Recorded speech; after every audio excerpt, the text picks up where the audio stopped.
If you grew up in the 80s, it may have taken you a while to figure out that your family struggled financially. Everything just seemed normal, right up until you discovered other people had way nicer things than you.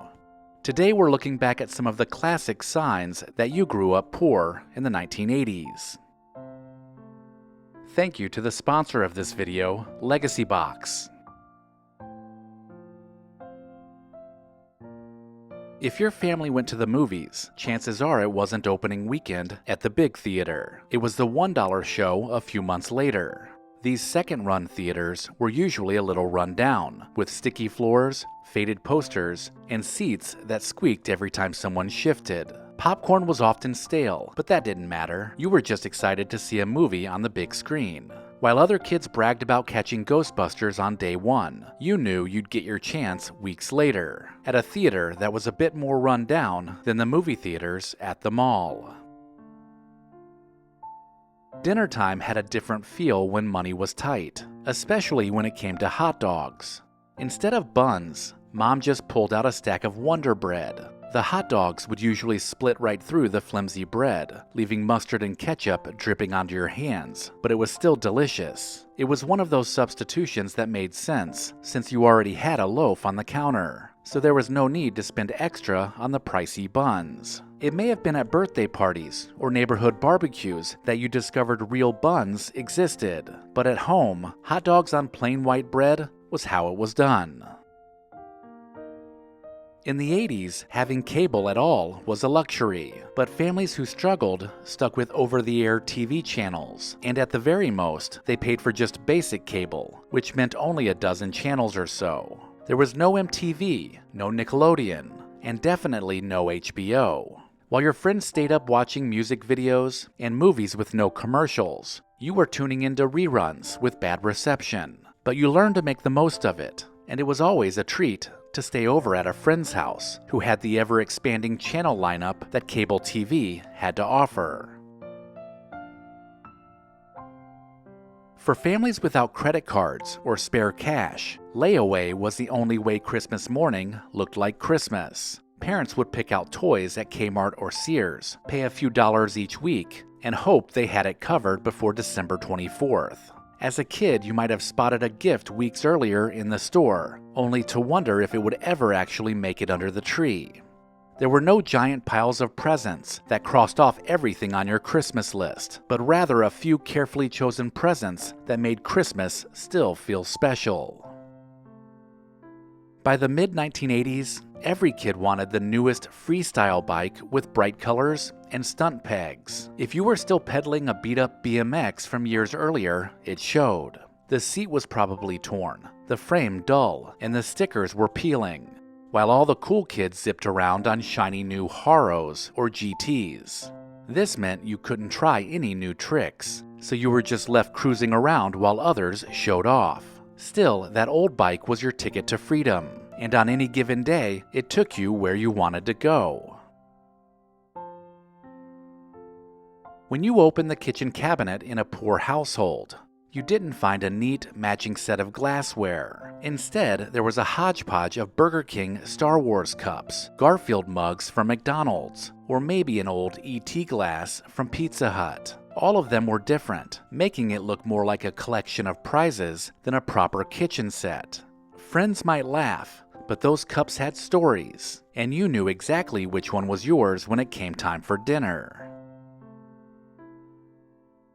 Gum wasn't something that moms took lightly in the 1980s. If she had a pack of juicy fruit, it wasn't unusual for her to split a stick in half, or even thirds if siblings were around. On special occasions, you might get a whole pack of Hubba Bubba or Bubble Yum, but most of the time you had to stretch a piece of gum as far as it would go. The fights were usually over who got the bigger half, but the memories of tearing a stick of gum in half instantly make you think of your mother and her attempt to be frugal.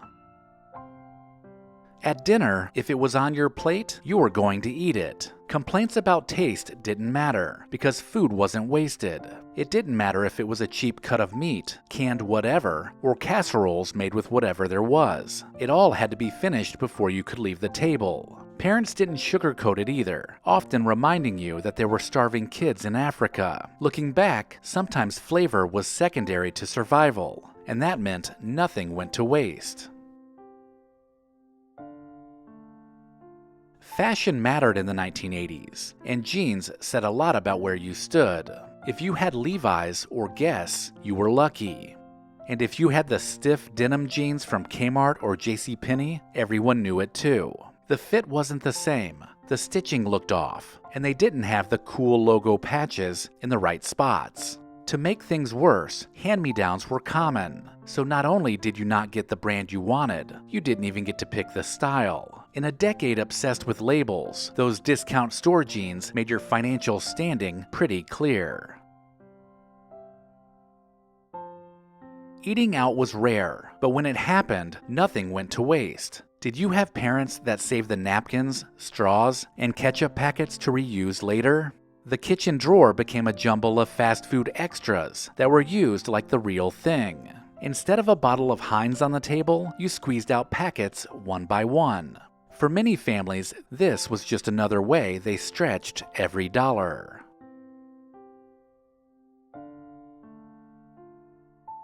Getting free lunch at school felt like a blessing and a curse. It guaranteed you a hot meal every single school day, but it also meant standing in a separate line or flashing a special ticket that let everyone know your parents didn't make much money.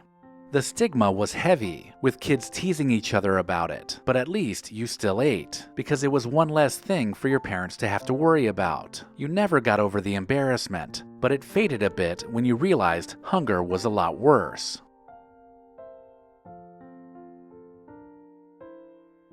The Nintendo Entertainment System was the hot ticket by 1986, and if you didn't have one, it showed. While friends were playing Super Mario Bros. And Duck Hunt, you were still plugging in Pitfall or Asteroids on an old Atari. The graphics were boring, the controllers were stiff and usually missing parts, and to make it even worse, nobody wanted to come over and play anymore. But if that's what you had, that's what you played. And if you didn't like it, you could always go outside and play there. Growing up in a trailer park during the 1980s carried its own reputation. Kids from trailer parks often got teased at school, and trailer trash was a common name for kids who lived there. The lots were generally small, and the trailers were pretty run down, so kids would often be embarrassed to have friends over. So they just ended up hanging out with the other trailer park kids. But inside those narrow homes, families figured out ways to make do, from hand-me-down furniture to cheap meals and few extras. It wasn't glamorous, but it was still home. Recollection Road loves to recommend LEGACYBOX because we both believe in preserving the past. If you have a cluttered closet with cherished home videos and photos that rarely see the light of day, then you need to visit LEGACYBOX.com/recollection. These irreplaceable heirlooms are rapidly fading away, and they deserve to be digitized and shared with family and friends. And right now, LEGACYBOX is offering you $9 tape transfers. The process is simple. Send in your LEGACYBOX filled with old VHS tapes, camcorder tapes, and pictures. Their team will professionally digitize everything by hand, right here in the USA. You'll get the originals returned to you, along with organized digital copies. I love LEGACYBOX because it makes all my favorite memories available anytime. I can post them on social media or pull up a slideshow on my TV, which keeps special family moments alive. Visit LEGACYBOX.com/recollection to shop their $9 tape sale. That's LEGACYBOX.com/recollection to unlock this incredible offer. Let me know in the comments if I missed anything, and make sure to check the description of this video for links to pick up a t-shirt and sign up for the newsletter. Also, don't forget to visit our friends at Horn and Hardart to save 10% on your next order. Visit hornandhardart.com/recollection. Thank you to our loyal Patreon supporters listed here. Visit patreon.com/recollectionroad to join the club.